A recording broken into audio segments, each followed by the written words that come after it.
Assalamualaikum warahmatullahi wabarakatuh. Perkenalkan, saya Rian Agustin, mahasiswi Universitas Bhayangkara Jakarta Raya. Di sini saya akan membahas mengenai penyuluhan anti korupsi. Yang pertama, terdapat pencegahan korupsi, yaitu usaha untuk mencegah korupsi. Pertama, melakukan tindakan preventif. Yang kedua, melakukan edukasi sedini mungkin. Yang ketiga, pengembalian uang negara. Yang keempat, melakukan pengawasan melekat. Yang kelima, mensosialisasikan penyuluhan anti korupsi. Yang keenam, perbaikan sistem pengawasan. Yang ketujuh, mempermudah sistem perizinan.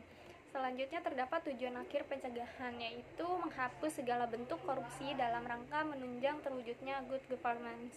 Sasarannya itu terdapat, yaitu pertama, menurunnya perbuatan korupsi, menurunnya jumlah kerugian finansial maupun sosial, meningkatnya penyelesaian tindak lanjut kasus-kasus yang berindikasi korupsi, yaitu kemudian meningkatnya partisipasi masyarakat dalam menginformasikan perbuatan korupsi, terwujudnya sistem pengelolaan yang memiliki daya tangkal terhadap praktik-praktik korupsi, serta lebih efisien dalam menjalankan tugas, fungsi, dan wewenangnya.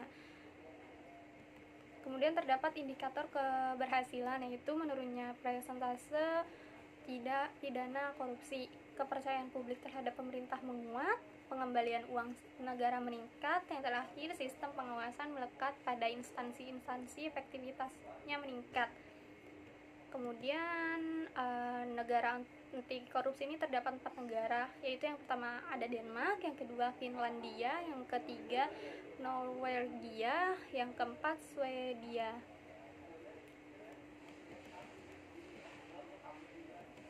Dampak korupsi ini di berbagai sektor, yaitu yang pertama harga alat-alat kesehatan mahal, meningkatnya angka kematian ibu melahirkan, meningkatnya angka kematian bayi, penurunan kualitas gizi anak, meningkatnya angka putus sekolah, tingkat pengangguran yang tinggi, dan tingginya biaya pendidikan. Kemudian kerugian negara versus hukuman yaitu putusan pengadilan yang diberikan kepada koruptor malah lebih rendah dibandingkan dengan tuntutan jaksa. Kemudian tuntutan jaksa masih lebih rendah dibandingkan dengan kerugian negara akibat korupsi. Yang terakhir, hukuman finansial kepada terpidana korupsi masih belum dapat menutupi kerugian korupsi yang ditimbulkan. Biaya sosial itu terdapat 4 biaya, yaitu biaya penegakan hukum, pencegahan korupsi, biaya penahanan dan biaya penjara, yang terakhir biaya pengadilan serta biaya jaksa. Akibat kejahatan koruptor, pelayanan publik tak kunjung membaik, pelayanan kesehatan mahal, biaya pendidikan semakin mahal, masyarakat yang hidup di bawah garis kemiskinan, meningkatnya besaran pajak, dan biaya sosial korupsi.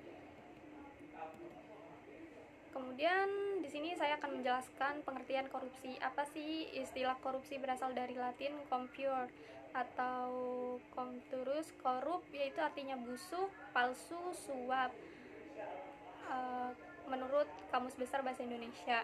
Sedangkan menurut Kamus Hukum, korup itu suka menerima uang sogok, menyelewengkan uang barang milik perusahaan atau negara, menerima uang dengan menggunakan jabatan untuk kepentingan pribadi.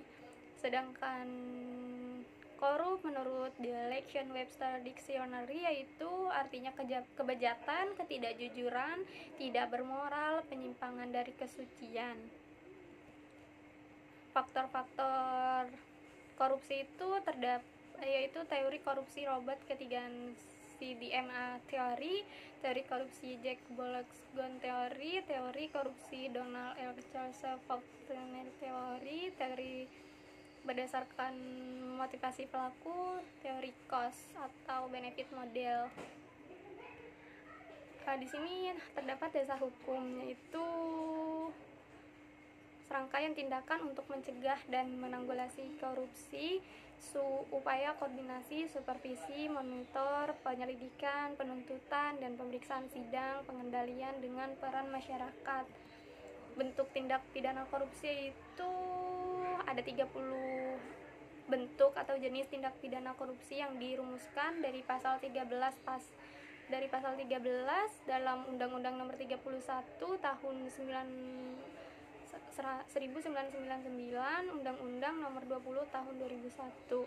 Kemudian ke-30 itu bentuk tindak pidana korupsi dikelompokkan menjadi 7 kelompok, yaitu kerugian keuangan negara, suap menyuap, penyelenggaraan dalam jabatan, pemerasan, perbuatan curang, benturan kepentingan dalam pengadaan, gratifikasi. Strategi pemberantasan itu terdapat 3, yaitu yang pertama ada represif, yang kedua ada perbaikan sistem, yang ketiga ada edukasi dan kampanye. Rencana pemberantasannya itu berupa SMART, yaitu S-nya S spesifik, M measurable, A attainable, R relevant, T timely.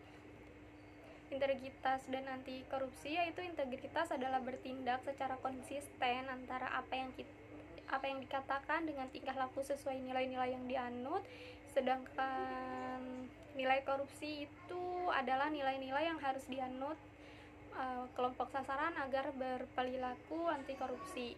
Nilai anti korupsi meliputi kejujuran, kepedulian, kemandirian, kedisiplinan, bertanggung jawab, kerja keras, kesederhanaan, keberanian, dan keadilan. Sekian dari pembahasan mengenai penyuluhan anti korupsi. Wassalamualaikum warahmatullahi wabarakatuh.